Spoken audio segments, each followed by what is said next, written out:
Welcome everyone to Inside Mount Washington Valley Education. This show was developed to present information on educational programming throughout the Mount Washington Valley. My name is Bob Godomsky. I'm the Assistant Superintendent in SAU 9, and today's program is going to be focusing on educational regression that students experience during the summer months and how we can combat that. Today's guests, I'd like to welcome Mrs. Amy Frechette, principal of Pine Tree Elementary School. Thank you. And Brian Hastings, the principal of Conway Elementary School. Welcome, everyone. Could we start out by talking a little bit about what is educational regression? What does it include? How can we demonstrate that students regress in the summer? And then we'll move on to hints of how to combat that. So could you start us out? What is educational regression? Sure. It's very simple, actually. Students work very hard over the course of the school year, at least 5 hours a day of academic teaching time. And when summer months roll around and they're doing other activities involved in various things, their schedules kind of get crazy. Oftentimes there's not a whole lot of focus in the family system on academics. And therefore, all of the skills that the students have worked really hard to acquire over the school year kind of suffer as a result. And that is what we refer to as educational regression. And it happens in various areas: reading, writing, math. There's physical fitness regression, lots of different areas. And so we, as a school system, it kind of is our worst enemy, actually, because we've put in a whole lot of time and effort meeting students' needs over the course of the school year and kind of have to start in some situations at square one in September. So in simplistic terms, it's similar to if someone is training for a marathon or working out every day, and then they stop for 2 or 3 weeks. You have that regression and you have to gain that back. So similar to that academically? Yeah, very similar to that. And I think what parents sometimes don't recognize is that educational regression happens with all students, regardless of their overall academic ability. And so even the higher achievers really struggle over the summer as well. So no matter where they leave school in June, there is some amount of regression by the time September rolls around. The question just becomes how much regression for each individual student, in which skill area, and the overall impact it has on their achievement level. Sure.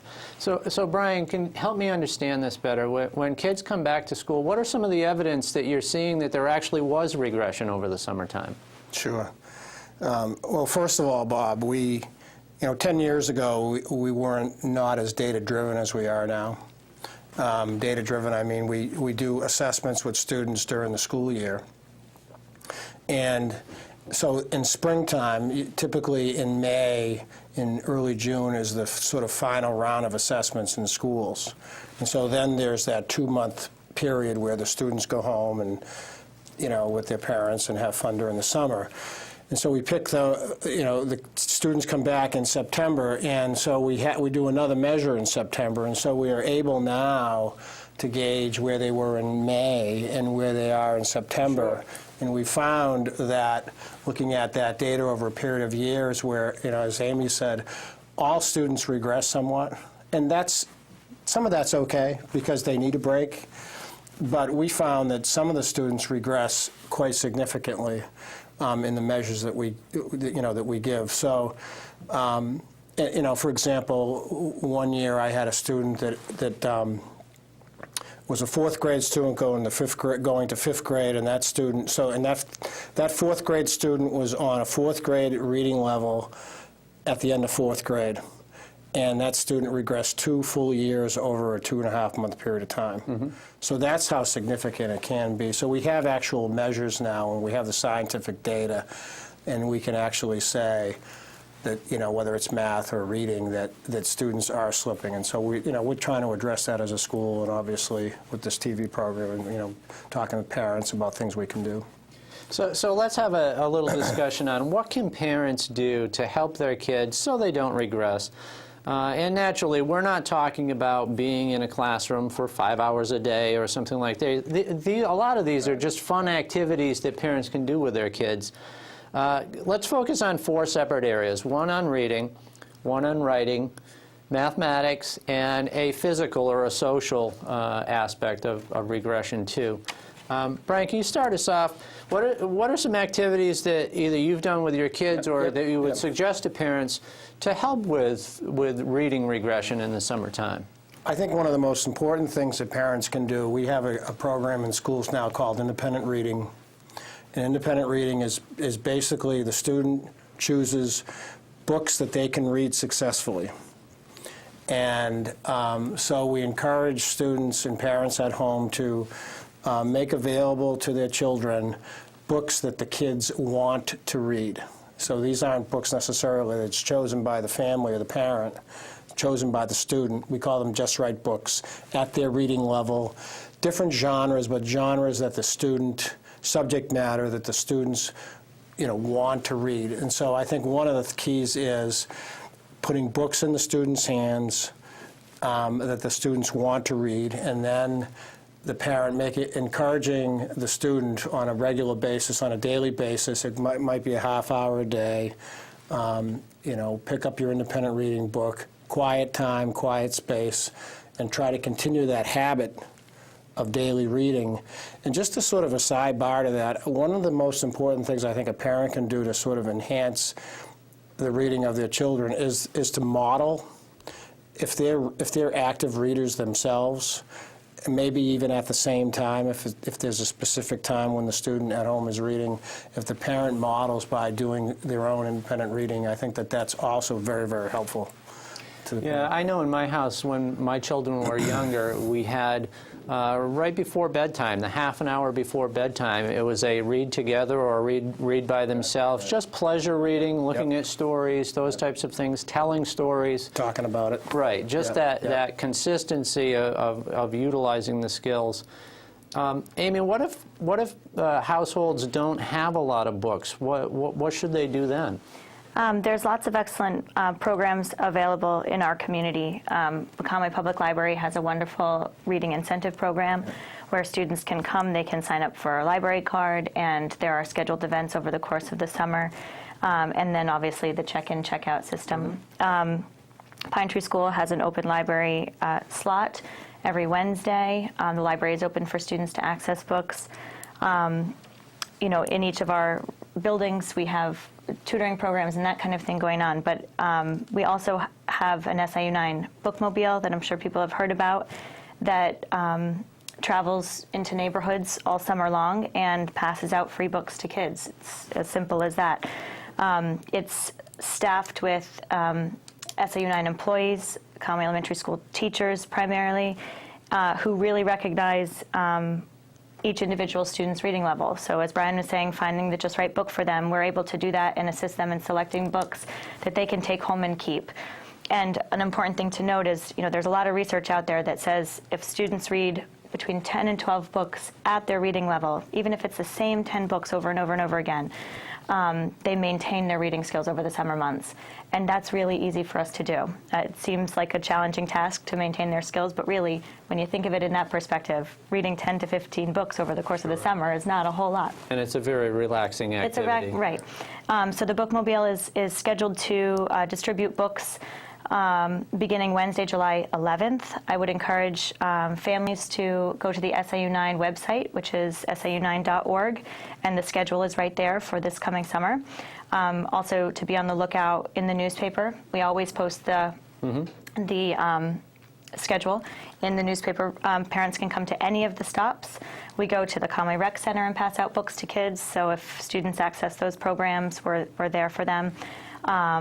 The North Conway Rec Center, Kennett High School, we're stopping at each of our individual elementary schools, so many options for parents to get free books for their kids. Right.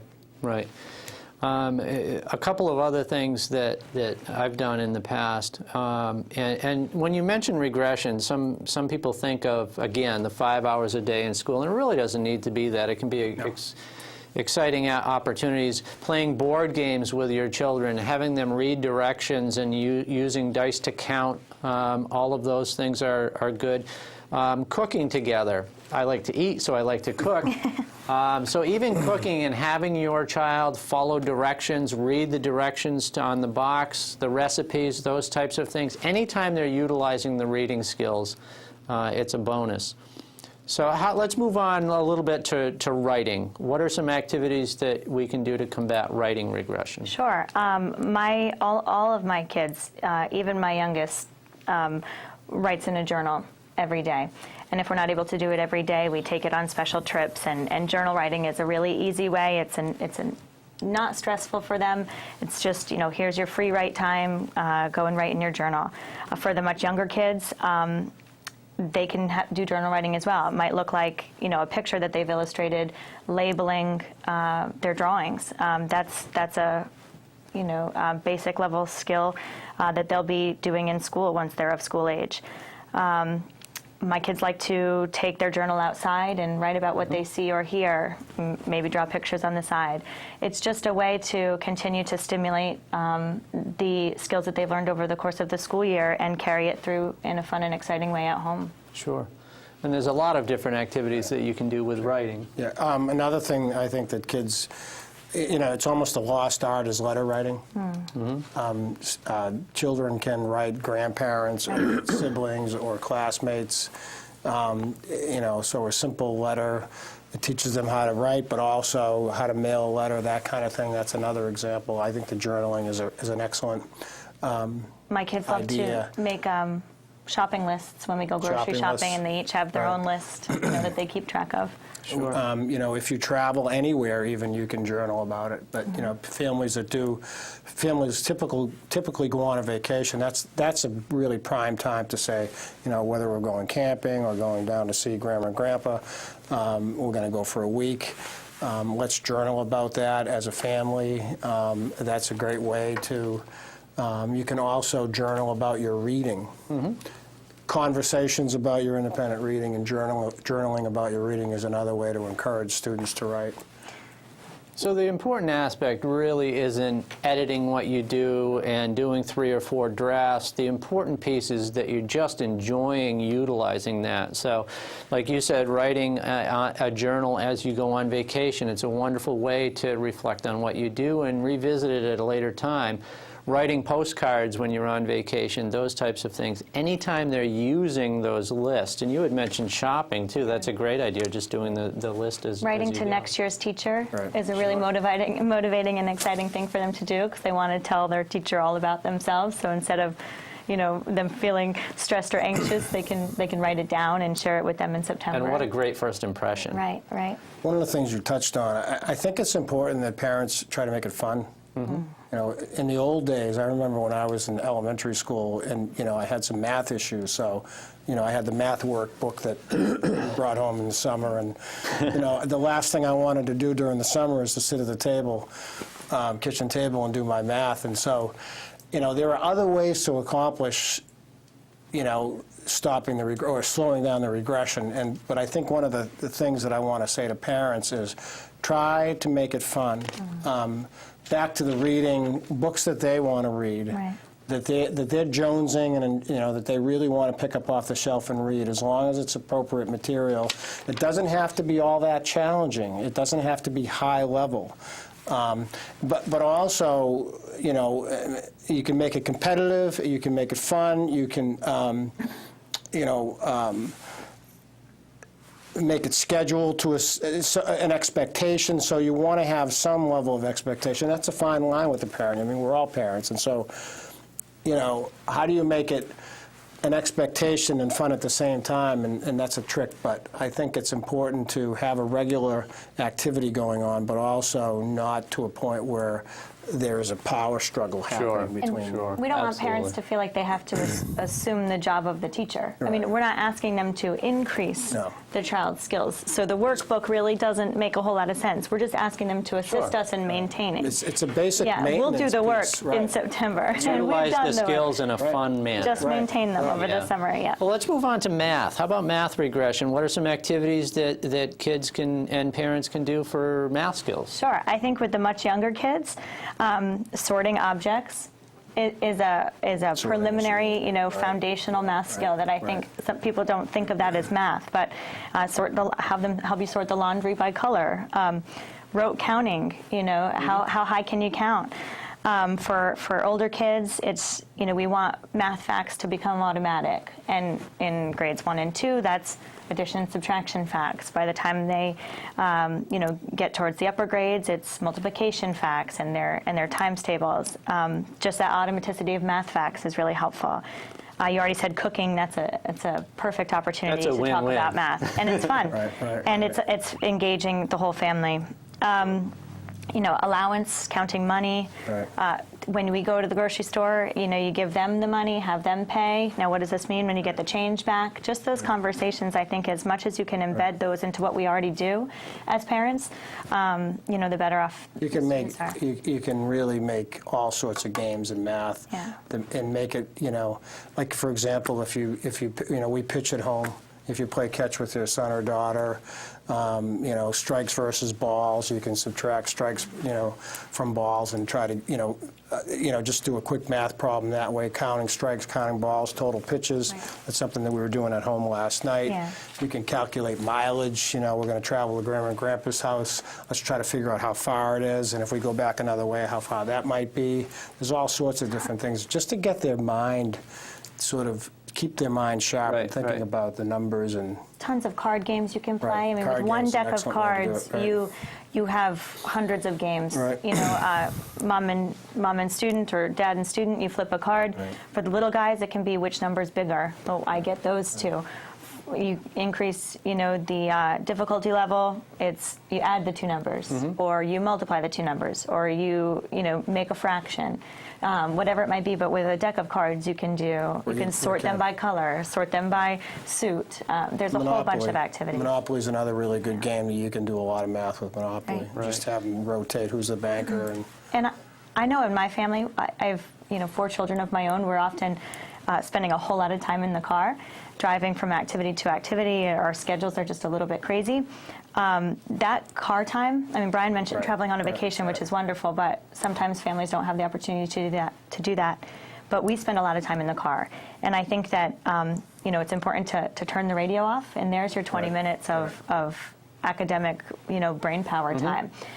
We play a round robin game where I throw questions at them depending on which kid I'm at. Sure. The questions increase in difficulty level, like, touch the ceiling if you can find a road sign with the letter S, or if you can find a license plate that has 3 odd numbers. It depends on the age of the kids in the car, but that's a prime time for just engaging their mind. When my children were littler, we used to do the same thing, and we called it car bingo, where we'd make up questions, can you find something that moves that doesn't have wheels? Yeah, and they have to think about, well, what does that mean? Is that an airplane? Is it, some things like that? And like you said, you can do it very age appropriately with one of your children looking for a particular number or a particular letter or a color or a shape. We talk about mathematics, squares, rectangles, circles, those types of things. So there's a lot of different things. And actually, parents can prepare for those rides simply by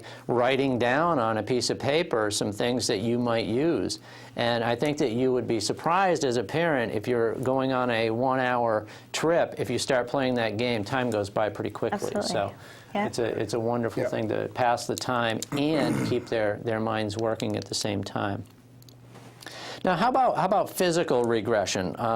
We talk about the academics in school. What about physical regression in the summertime? What are some things that we can help parents help their kids with physical activities? Right. You have to keep them moving. And, some family, even very active families, I think, do some regression over the summer because there is, they're not moving as much, even though we try. But any activity, walking, to me, it would start at home. If I'm thinking practically, I'm thinking about limiting screen time, and because a lot of our families now are revolving around when can I watch TV, when can I be on the computer, when can I be on video games, and if parents agree to limit their screen time with their children, and then have an expectation, whether it's going out and riding your bike, going out and taking a walk. You can go for a walk with your children, play catch. Any movement, I think, is good, because kids even the most active kids will get somewhat sedentary over the summer because it's a long period of time. It's hot. It's hard to go outside. So you've got to think of these activities in the morning or in the late afternoon, evening. But we want to keep our children moving, throwing balls. Again, encourage families to participate with their children as much as you can. Kids like to play with their parents. They enjoy, whether it's playing catch or shooting basketballs or going for a walk or going for a bike ride, taking a walk, going fishing. Anything that gets them moving, I think, is really important. Drawing is another thing that's a fine motor thing, but it's also, it helps the brain sort of coordinate from here to here to paper. Kids love to draw. Those are a couple. So it doesn't have to be structured activities either. I know when I was a kid and my parents would say go out and play, and I'd hitch up with a couple of buddies of mine. Right. Some of the games that we would make up and create were equally as much fun and beneficial as a baseball game or something like that. So kids use their imagination to come up with some great physical games. I would encourage pretend play as much as possible with the younger students, younger kids. Even if it's something as simple as giving them an idea, pretend like you're safari, you're in a safari, and just encouraging that pretend imaginary play that oftentimes gets forgotten during the academic school time. This is a perfect opportunity for them to engage in those activities. I think, during the school year, we make a concerted effort to provide all students with multiple opportunities for physical fitness, at least a half an hour of recess a day, at least. And that's in addition to, PE class twice a week for 40 minutes. I mean, so if parents think that, for 8 months out of the year, 9 months out of the year, they're having that half an hour of physical activity every day, and then summer rolls around and it's rainy and we're on the computer. Sure. You know what I mean? I mean, that it does have an effect, just as it does with reading and the other things we've already discussed. So it's really important to keep that as a focus. Running, even just relays back and forth, in your own driveway. Playground chalk, sidewalk chalk, where you can create an obstacle course, whatever it is, just to encourage them to be physically active in a fun way. Sure, I know a fine motor skill project activity that we used to do with our kids was simply take a piece of paper and draw squiggly lines all over it, and then after you get done, you can sit down and color with your child, coloring in the different squares, talking about what it looks like, telling stories about that. I mean, you can integrate a lot of different activities. And I think you touched on it, Brian. The most important piece of this is just sitting with your child and having an interaction. Right. I mean, that's one of the most valuable aspects. So if you want more of a structured activity for your child during the summer, are there camps available, or what is there around that? How can we steer parents in that direction? Well, in terms of the academic piece, there is, like Conway-L has a Cougar Camp, which is for grades 2 through 6. That's available to just about any student that's interested in coming in for 3 days a week, 4 hours a day, just to do activities around math and reading. There's summer of learning for the younger kids, kind of the same thing, kindergarten, first grade. There's ESY for students that avail themselves of that program. There's, I know other schools, I know Amy will speak to Pine Tree, but all schools have we've broadened our summer programming. 10 years ago, we had a few things going on, and we broadened that because we understand that we need to respond as educators to regression. And all 3 elementary schools, and I know Bartlett, same, and Jackson, Madison, Freedom, we all have activities going on, some academic activities. So I would encourage, if parents aren't aware of that, ask your child's teacher. They can give you information about that, or the principal of the school obviously could do that too. So, our recreation programs are a great opportunity for students to meet new kids. It often is the first recommendation we make to new families moving into the area. Sign your kid up for the summer rec program. They're able to socialize with multiple students in multiple grade levels. They're physically active on a regular basis. And those programs are a really nice avenue for a lot of families who are looking for childcare, even a place for their kids to go. But we all, as Brian said, have our summer tutoring programs, academic-based programs. But again, the library, there are Tin Mountain camps. I mean, each of our individual schools have,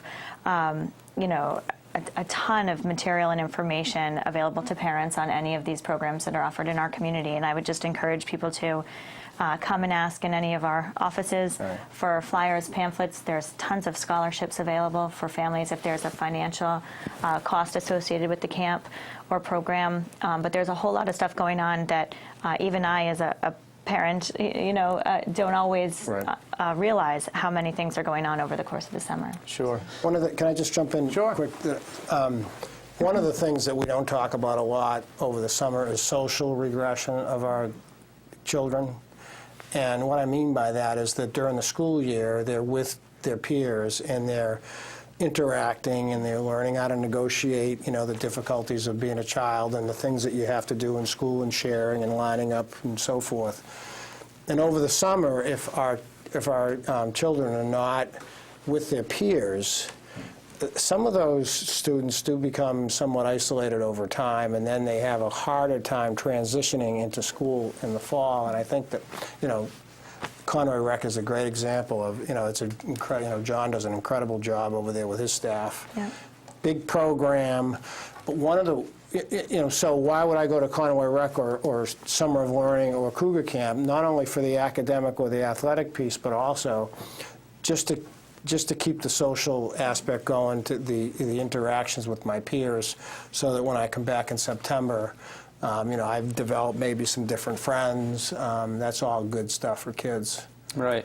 And the camps, there are a lot of camps and activities. You mentioned the recreation department, soccer camps, Boy Scout camps, all kinds of things going on.